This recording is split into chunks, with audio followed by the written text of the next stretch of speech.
आता आपण गुळाचा आणि दूध घालून चहा बनवणार आहे. म्हणजे दुधाची चहा गुळाची. त्यामध्ये पण हे आलं, गूळ, थोडेसे तुळशी आणि हे वेलची काय पण पाहिजे ते आपण घालू शकतो. आता चहाला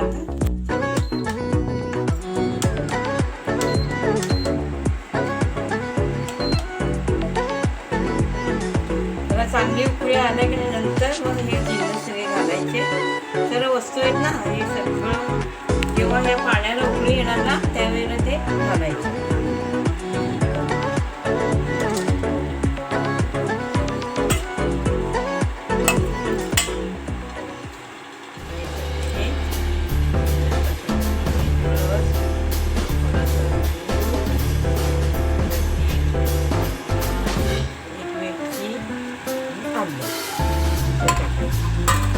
आणि ही चहा अशी म्हणजे काय फुटायला नाही पाहिजे. ही चहा फुटलेली नाही पाहिजे.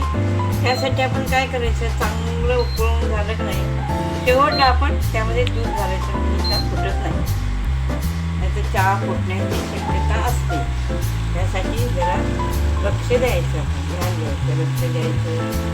उकळी आल्यानंतर दूध झालं नाही तर चहा फुटू शकतो. आता याच्यामध्ये आपण आपल्याला जेवढं पाहिजे तेवढे चहा पण घालू शकता. जेवढी पाहिजे तेवढी घालायची. चांगली उकळी येते आणि ज्या वेळेला चांगली उकळी आली की नाही उकळताना कधीही दूध घालू नये. चहा फुटते हे थोडं लक्षात ठेवायचं. उकळी आली ना चहा मध्ये दूध घालू नये.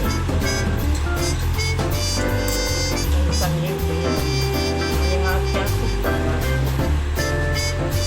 प्यायला वगैरे खूप चांगला लागतो. आता हे झाले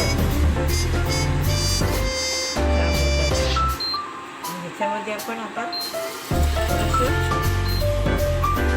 बंद करून घे.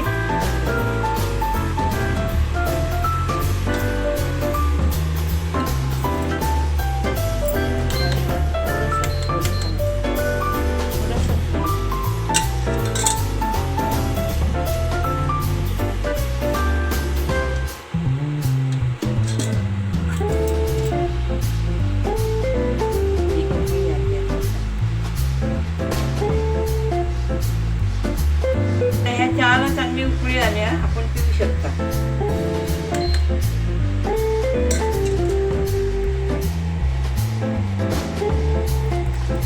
हा गुळाचा चहा दुधाचा.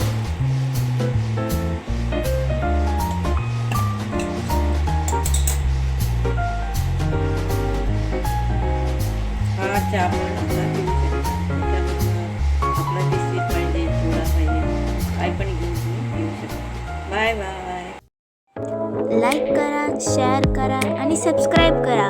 Bye. Thank you for watching.